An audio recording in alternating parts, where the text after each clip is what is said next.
మారిపోతున్న లోకం తీరు గురించి సెటారికల్గా హితబోధలు చేసేటటువంటి స్లేట్ సంస్థ వ్యవస్థాపకుడు అమర్నాథ్ వాసిరెడ్డికి సంబంధించిన ఒక కథనం చూద్దాం. అనగనగా ఒక అడవిలో ఒక కాకిపిల్ల, చేతిలో సెల్ ఫోన్, వాట్సాప్, యూట్యూబ్ వీడియోలు తెగ చూస్తుంది. నాది ఒక బతికేనా, మా అమ్మకి నేను ముద్దుగా వచ్చాము కానీ ఏంది ఇది, ఒళ్ళంతా కారు నలుపు, అన్నం అంటే చిలకమ్మది, చక్కగా ఒళ్ళంతా ఆకుపచ్చ, ముఖ్యం ఎరుపు, ఒక్కరోజైనా చిలకమ్మలా బతకాలి. ఫేస్బుక్లో చిలకమ్మ ఫోటోలు, తన సెల్ఫీలను పోల్చుకుంటూ తెగ ఫీల్ అయిపోయి ఎట్లాగైనా చిలకల అందంగా మారాలి, అవసరమైతే అప్పుల్లో ఆసుపత్రిలో ప్లాస్టిక్ సర్జరీ చేసుకుంటా అనుకుంటూ చిలకమ్మ దగ్గరికి పోయి, రామ్మ చిలకమ్మ పాలే తెలుపు నేనే నలుపు, నన్ను నీలా అందంగా చూడాలని ఉంది అంది చిలకమ్మ. తన డాడీ కొనిచ్చిన ఐఫోన్లో తన సెల్ఫీ తీసుకుని గూగుల్లో ఉన్న నెమలి ఫొటోస్తో కంపేర్ చేసుకుని ఫీల్ అయిపోయింది. అయ్యో నా అందానికి ఏమొచ్చిందమ్మా, జస్ట్ 2 అంటే 2 రంగులు, అందమంటే ఆ నెమలిది, వరేలీ డిజైనర్ చీరల ఒళ్ళంతా రంగులే రంగులు, నేను కూడా ఆన్లైన్లోను లోన్ యాప్ ద్వారా లోన్ తీసుకుని చేసి వేరే ఆసుపత్రిలో ప్లాస్టిక్ సర్జరీ చేసుకుంటూ పోదాం పద అంటూ నెమల దగ్గరికి తీసుకెళ్ళి, అయ్యో నాది ఒక బతికైనా తల్లులారా, చేతిలో సెల్ ఫోన్ ఉన్నంతకాలం మాయాలోకంలో పడిపోయి మస్తు సొల్లు కబుర్లు చెప్పేదాన్ని, సోది కబుర్లకు లైకులు కొట్టేదాన్ని, షేర్ చేసేదాన్ని, నా అందమే నాకు శాపమైంది, అందంగా ఉన్నాను, ఇదిగో ఈ జూలో వచ్చి పడేశారు, ఇప్పుడు చేతిలో సెల్ ఫోన్లే, తీరుబడిగా ఆలోచించే టైం దొరికింది, తత్వం బోధపడింది, ఎగరలేను, బయటికి పోలేను, జీవితం అంతా బంది, పట్టుకొచ్చి ఇక్కడ ఉంచిన పక్షులన్నీ అందమైనవి,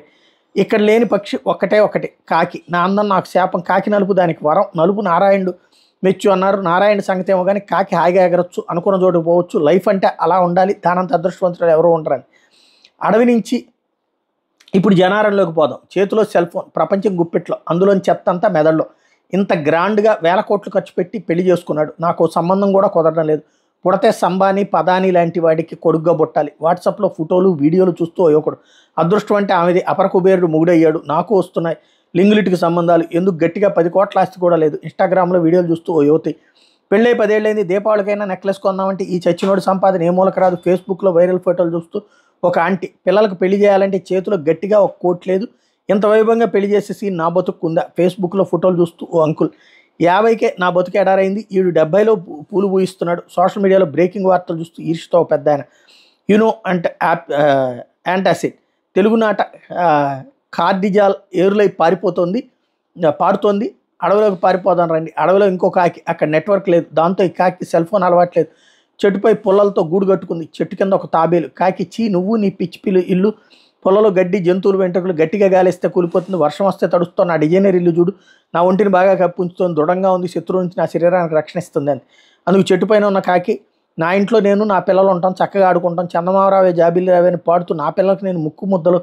తినిపిస్తాను, కాకి కడవలో నీళ్లు కథను బెడ్ టైం స్టోరీగా వినిపిస్తాను, జోచుతాను జోజో ముకుంద అంటూ బజ్జో పెడతాను, మా ఇంటికి అప్పుడప్పుడు బంధువులు వస్తారు, అందరం కలిసి ఉంటే కలదు సుఖం చక్కని సంసారం అని పాడుకుంటాం,